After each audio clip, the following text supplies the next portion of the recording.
जी नमस्कार मित्रों, मेरा नाम ध्रुव कौशिक है और स्वागत है आपका खबरवल्ला सिनेमा में। क्या हो अगर आपसे कोई कहे जो इलेक्शन कमीशन ऑफ इंडिया है, वही अगर आपसे दगेबाजी करने पर उतर आए और वही आपका अगर रिपोर्ट ना दे कि भैया हमने इलेक्शन सही से कराए हैं और कितने वोटर्स लिस्ट फ्रॉड है, कितने रियल है, इस बारे में अगर कोई जवाब ना दे और जो पब्लिक आपसे जवाब पूछ रही है बार बार कि आप जवाब दीजिए, पर कोई भी जवाब इलेक्शन कमीशन के तौर से नहीं दिया जा रहा है। मोदी जी भी अब सामने आए हैं, राहुल गांधी की जवाब का बौखलाए हुए हैं और बितराए हुए हैं सारे लोग। पहले तो आप एक बार ये वीडियो की झलक ले। प्रत्याशी चुनने के 45 डेज के भीतर माननीय उच्च न्यायालय में चुनाव याचिका दायर न की जाए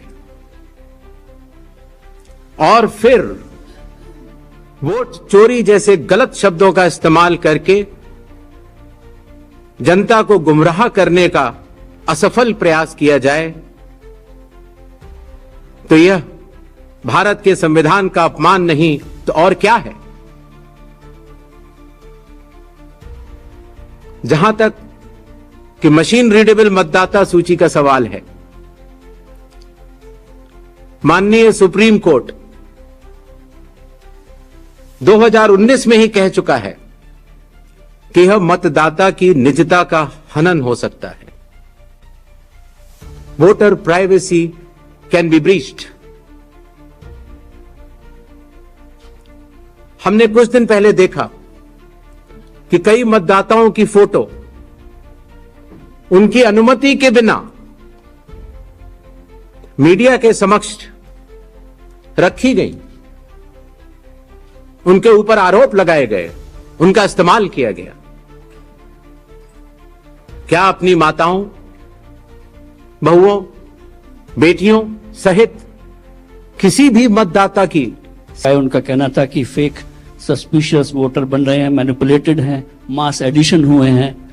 इसके 2-3 दिन बाद ही बीजेपी के पावरफुल लीडर अनुराग ठाकुर जी ने प्रेस कॉन्फ्रेंस की और उन्होंने कहा कि उनके पास कंक्रीट प्रूफ है इस बात के कि lakhs of suspicious voters, duplicate voters, fake addresses, age manipulation, mass addition have been found in Wayanad, Raebareli and other constituency. देश की 2 बड़ी राजनीतिक पार्टियां ये आरोप लगा रही हैं कि fake voters, bogus voters, manipulation of age, duplicate voters ये मौजूद हैं। तो आप कितना सहमत हैं और इन आरोपों के आप क्या जांच कोई कराएंगे? सर, नीरज हूँ, न्यूज 18 इंडिया से, नेटवर्क 18 से। हमारा सवाल है कि स्पेशल समरी रिवीजन सालाना तौर पे होता है हर साल, तो एसआईआर की जरूरत आपको कौन सा मतदाता सूची दोनों प्रक्रिया से अलग मिलेगा, हम ये जानना चाह रहे हैं। और एक सप्लीमेंट्री सवाल है इसी के साथ कि आपने कहा कि कुछ पॉलिटिकल पार्टीज के नेता भ्रम फैलाने की कोशिश कर रहे हैं। उनका यह भी कहना है, राहुल गांधी की मैं बात कर रहा हूं, थोड़ी देर पहले उन्होंने कहा है क्यों उन्हीं से शपथ पत्र।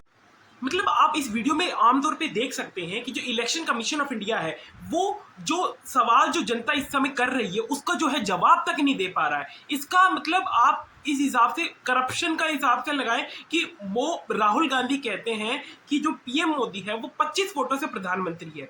इस बात में कितनी सच्चाई है? और वहीं अगर आप थोड़े दिन पहले की न्यूज जाकर देखेंगे तो उसमें साफ साफ देख सकते हैं कि सुप्रीम कोर्ट ने एक आदेश पारित किया था और उसमें पता चला जो हार रहा था प्रत्याशी और जब वोटों की गिनती करवाई गई तो वो जीत गया प्रत्याशी। तो इस हिसाब से वो राहुल गांधी सही तो बात कह रहे हैं कि नहीं? आप जरा खुद बात देखिए। पारदर्शिता जो है समाज में होनी चाहिए, क्योंकि पारदर्शिता से ही ये देश आगे चलता है और आने वाले जो युवा पीढ़ी है उसको भी आश्वासन रहता है कि हमारा जो देश की जनसत्ता है वो सही हाथों में है, वो किसी गलत हाथों में कदापि नहीं है। तो मेरा ये मानना है कि हमको जो है ये किसी भी हालत में जो एक वोटर लिस्ट है, जो एक बकायदा एक जो है वोटर इलेक्ट्रॉनिक वे में जो है हमको दी जानी चाहिए, ताकि जो है बिल्कुल न्यायपूर्ण जो इलेक्शन है वो हर स्टेट में किया जा सके और ऐसी धोखेबाजी और दगाबाजी से काम नहीं चलता है, किसी भी हालत में नहीं चलता है। ये अब राहुल गांधी अब वो शेर नहीं है जो पहले पप्पू थे और अब जाके देखेंगे आप तो वो जो पुराने राहुल गांधी, अब ये पुराने राहुल गांधी नहीं है। ये राहुल गांधी वो हैं जो देश की जो जागरूकता है उसको बढ़ाने का काम कर रहे हैं और ये आगे भी बढ़ाते रहेंगे। और राहुल गांधी जो है, अब जो यूथ है, जो हमारा देश का यूथ है, उसके भी फेवरेट जो नेता है वो बनते जा रहे हैं धीरे धीरे। इस पर आपकी क्या राय है हमें कमेंट सेक्शन में जरूर बताना। हमारे चैनल को सब्सक्राइब और लाइक जरूर करना। खबर वल्ला सिनेमा।